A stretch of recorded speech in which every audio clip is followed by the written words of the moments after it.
Hello বন্ধুরা, সবাইকে আমার ইউটিউব চ্যানেল দোতারা শিক্ষা থেকে আন্তরিক প্রীতি শুভেচ্ছা জানাচ্ছি। আজকে আপনাদের সঙ্গে কথা বলবো কিভাবে দোতারায় সুরকে বাঁধা হয়, বা আসলে প্রথম যদি দোতারা ক্লাস আমি যদি শুরু করি, সেক্ষেত্রে দোতারা সম্পর্কে আগে আমি আপনাদের বিস্তারিত কিছু বিষয়াদি আপনাদের সঙ্গে শেয়ার করব। এর মধ্যে যেমন আমরা জানি যে দোতারা আমাদের বাংলাদেশে একটি দেশীয় যন্ত্র, এবং আমাদের বাংলাদেশকে ছেড়ে এই যন্ত্র বর্তমান সময়ে বিভিন্ন দেশে, সারা বিশ্বের বিভিন্ন দেশে মানুষের মনকে জয় করতে পেরেছে আমাদের এই দেশীয় যন্ত্র দোতারা এবং দোতারার গান। সো শুধু যে দোতারার গান এটাই বলবো না, বিষয়টা হচ্ছে যে ফুল সঙ্গীত, সমস্ত সঙ্গীত কীভাবে দোতারা দিয়ে সম্ভব, বা একটি যন্ত্র দিয়ে আপনি সমস্ত ধরনের সঙ্গীত এবং শুদ্ধভাবে সেটাকে আয়ত্তে নিয়ে আসবেন, এই বিষয়গুলো নিয়ে আমি আপনাদের সঙ্গে শেয়ার করব। তো আজকে দেখেন, লক্ষ্য করে যে দোতারা, আমি বলেছিলাম আগে যে দোতারা এবং স্বরাজের আলাদা বিষয়াদি রয়েছে। যেমন এটি একটি স্বরাজ, লক্ষ্য করুন, এখানে সমস্ত তারগুলি হচ্ছে, দেখেন তারের তার, যেটা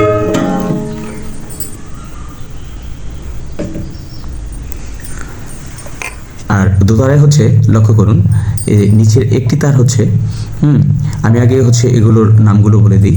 যেমন একদম এই যে উপরের মোটা তারটি রয়েছে দোতারায়, এটিকে উদারা তার বলা হয়। উদারা তার বলা হয়, এটা এই শব্দটাকে মাথায় রাখবেন, এই শব্দগুলো প্রয়োজন আছে। উদারা বলা হয়। এই মাঝখানের দুইটি স্বর রয়েছে, এই দুটি তার রয়েছে, এই তার দুটিকে একটি স্বরে বাঁধা হয়, যেটাকে সাতে বাঁধা হয়, এটাকে মুদারা স্বর বলা হয়। উদারা স্বরটি, যেটা উপরের তার বললাম, এই স্বরটি বাঁধা হয় পাতে। পাতে বলতে কি, নিচের অক্টেভে। এখন একটা অক্টেভ কিন্তু বুঝতে হবে, অক্টেভগুলো কিভাবে বুঝবো যে আমার এইখানে কিন্তু অক্টেভ রয়েছে। আচ্ছা, যাই হোক, একে একে শেষ করি। তো বিষয় হচ্ছে যে উদারা, মুদারা, এবং এই শেষের যে চিকন, যেটা স্টিলের তারের হয়, এইটার নাম হচ্ছে তার বা তারাস্বর। এটা দোতারা এইভাবে নামকরণ করা হয়েছে। এটাকে আরও সহজভাবে বুঝতে গেলে যেভাবে বুঝবো, যে আমাদের 7টি স্বর মিলে সা রে গা মা পা ধা নি, এই 7টি স্বরের মাঝে আমাদের আরও 5টি স্বর রয়েছে, 4টি কোমল এবং একটি করিমা। এই 5টি স্বর মিলে মোট আমাদের 12টি স্বর হয়েছে। 12টি স্বরের মধ্যে আবার 22টি শ্রুতিও রয়েছে। এখন 12টি স্বরকে আমরা একটা অক্টেভে বুঝে থাকি। 12টি স্বরকে একটা অক্টেভ বলা হয়।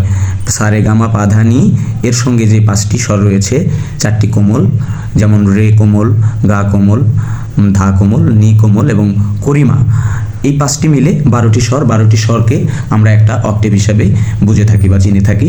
এখন এই অক্টেভের উপরেও কিন্তু অক্টেভ রয়েছে, নিচেও অক্টেভ রয়েছে।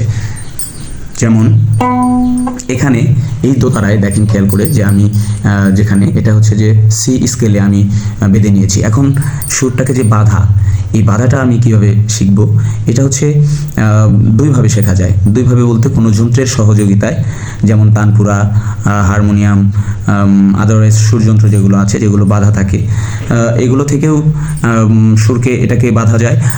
আর একটা বিষয় হচ্ছে যে নিজের অভিজ্ঞতা বলে, নিজের অভিজ্ঞতা মানে নিজের মস্তিষ্ককে ওইভাবে তৈরি করা, যে আমি একটা স্বরকে, আমি যেমন মাঝখানের 2টি স্বরকে আমি যে কোনো একটা জায়গায় সাথে বেঁধে নিয়েছি। এখন সাথে বেঁধে নেওয়ার পর আমি ওই সা থেকে, যেমন সা, এই সাথে আমি বেঁধে নিয়েছি, সা থেকে এখন আমি এটার নিচে অক্টেভ রয়েছে, যেমন সা নি ধা পা, এই আমি তারটাকে পাতে কিন্তু বেঁধে নিয়েছি, মানে দোতারা বাজানোর যে নিয়ম রয়েছে, সেই নিয়মের মধ্যে আমি কিন্তু বেঁধে নিয়েছি। এখন আমি দেখাবো শেষের দিকে এই সুরকে আমি মানে ডিস্টিউন করব, ডিস্টিউন করে আবার সুরে নিয়ে আসবো, তখন বিষয়টা ক্লিয়ার হবে। তবে যা বলছিলাম, যে এই মাঝখানের 2টি স্বরকে আমি যখন সাথে বেঁধে নিয়েছি, সা নি ধা পা, এটা আমি পাতে বেঁধে নিয়েছি আমার উদারা তারটিকে। তো মুদারা কিন্তু আমি মাঝের যে 2টা তার, এই 2টাকে কিন্তু আমি সাথে বেঁধে নিয়েছি। এবং তারের যে যেমন তারার যে তারটি রয়েছে সবার নিচে যেটি অবস্থিত চিকন স্টিলের তার, এই তারটিকে কিন্তু আমি মাতে বেঁধে নিয়েছি। এটা দোতারা বাঁধার অরিজিনাল নিয়মের মধ্যে পড়ে, যার কারণে এভাবে আমি বেঁধেছি। কেউ কেউ এই তারটিকে পাতেও বেঁধে বাজাইতে পারে, এটা তার নিজস্ব বাজানোর প্রক্রিয়াধীন ব্যাপার। তবে এভাবে শিখলে সেটা খুবই সহজের মধ্যে আয়ত্তে নিয়ে আসা যায়। লক্ষ্য করুন যে আমি যখন সুর বেঁধে ফেললাম একটা জায়গায়, যেমন সা সা রে গা মা, মা সা নি ধা পা, তাহলে আমি সমস্ত স্বরগুলিকে মানে সমস্ত তার মানে 4টি তারকে আমি 3টি স্বরে বেঁধে নিয়েছি।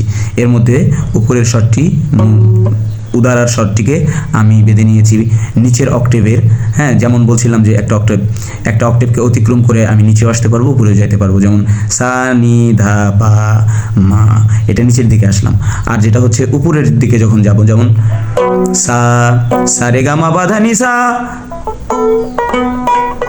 এই পর্যন্ত ধরেন আমি উপরের সাথে কিন্তু আসছি, সা সা রে গা মা, উপরে কিন্তু আমার আরও স্বর এখানে রয়েছে। সার উপরেও আমি এই পর্যন্ত আসলে আরেকটি অক্টেভ পাবো, সা পাবো, মানে এখান থেকেও সা রে গা মা পা ধা নি সা পর্যন্ত আমি এই পর্যন্ত বাজিয়ে আসতে পারবো। এখানে কিন্তু সেই জায়গা রয়েছে বা অক্টেভ কিন্তু এই প্লেটে, দোতারার প্লেটে বসিয়ে দেওয়া হয়েছে, আগে থেকে আপনারা পাবেন। সো এই বিষয়টি লক্ষ্য করলে দেখবেন যে খুবই সহজ ব্যাপার এবং খুবই শুদ্ধভাবে আপনারা দোতারাকে খুব অল্প সময়ের মধ্যে আয়ত্তে নিয়ে আসতে পারবেন। তো যেটা বলছিলাম যে দোতারা শেখার আগে দোতারা যেভাবে বাঁধতে হয়, এই বাঁধার যে কৌশল, অভিনব যে একটা কৌশল, এই কৌশলটাকে আয়ত্তে নিয়ে আসতে হবে। যেমন প্রথমত সাহায্য নিতে হবে, অবশ্যই সাহায্যের প্রয়োজন আছে। তো আমি যেটা বলবো যে প্রথমত আপনারা তানপুরা ব্যবহার করবেন। এই তানপুরাটা যেমন আপনারা বর্তমান সময় হচ্ছে যে ফোনে অ্যাপস আকারে পাবেন, প্লে স্টোরে গিয়ে সার্চ করবেন তানপুরা, সেখানে বিভিন্ন কোয়ালিটির তানপুরা পাবেন, সেই তানপুরা ইউজ করবেন। তানপুরা ওখানে স্কেলগুলো আলাদা করে দেওয়া আছে এবং সেই একটা স্কেল আপনি নিজের পছন্দ মতো একটা স্কেল নিয়ে নেবেন, সেই স্কেলের উপরে আপনি তখন দোতারা বাঁধতে থাকবেন। তো যেটা বলছিলাম যে লক্ষ্য করুন,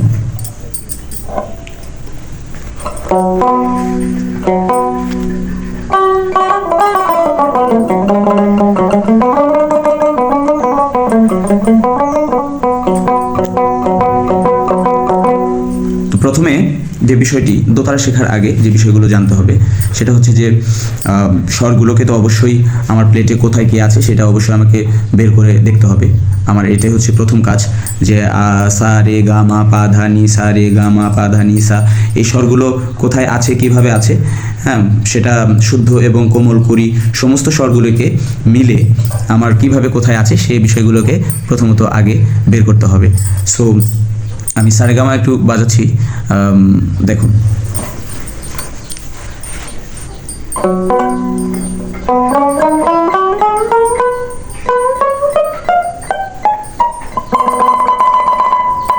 এখানে 2টি অক্টেভ পেয়েছি, 2টি তার মিলে, হ্যাঁ, সা এবং মার যে মানে সা মানে মুদারা এবং তারা, এই 2টি তারের মধ্যে আমি 2টি অক্টেভ পেয়েছি। এখন এই 2টি অক্টেভের মধ্যে আমি লক্ষ্য করেন যে 24টি স্বর পেয়েছি। এখন এই 24টি স্বরের মধ্যে কিন্তু যে কোনো গান গাওয়া সম্ভব। এখন হতে পারে যে যেমন একটা যন্ত্রের এখানে কয় অক্টেভের আছে, লক্ষ্য করুন যে এখানে এই যন্ত্রটি এখানে কয়েক অক্টেভ বাজানো যাচ্ছে, মানে আমি যে সা সা নি ধা পা, এটা হচ্ছে একটা অক্টেভের অর্ধেক পর্যন্ত পাইলাম নিচে, আর সা রে গা মা পা ধা নি সা, তাহলে 1.5 অক্টেভ এবং উপরে আরেকটা অক্টেভ রয়েছে, তার মানে আমরা বলতে পারি যে এটা 2.5 অক্টেভের একটি দোতারা। সেই ক্ষেত্রে খেয়াল করলে প্রত্যেকটি তারে কিন্তু আমরা 2টি করে অক্টেভ পাবো, আর 2টি করে অক্টেভ পেলে মোট আমরা 8টি অক্টেভ এই দোতারায় পাবো। আসলে এই কথাগুলি একটু কঠিন মনে হতে পারে, তবে অভ্যস্ততার ব্যাপার আছে সঙ্গীতে এবং সময়েরও ব্যাপার আছে। সহজভাবে শিখবেন সেটি শুদ্ধ নাও হতে পারে, তবে শুদ্ধভাবে শিখলে সেটিকে খুব সহজে আপনি সারা বিশ্বের মধ্যে সেটিকে প্রয়োগ করতে পারবেন। আপনার সেই সঙ্গীতের ভাবধারা বা সঙ্গীতের যে মূল যে বিষয়াদি অবকাঠামো, সঙ্গীতকে যেভাবে সারা বিশ্ব নিয়েছে সেভাবে আমাকে জানতে হবে। সো তাহলে আমি সারা বিশ্বের সঙ্গে তাল মিলাতে পারবো বলে মনে করি।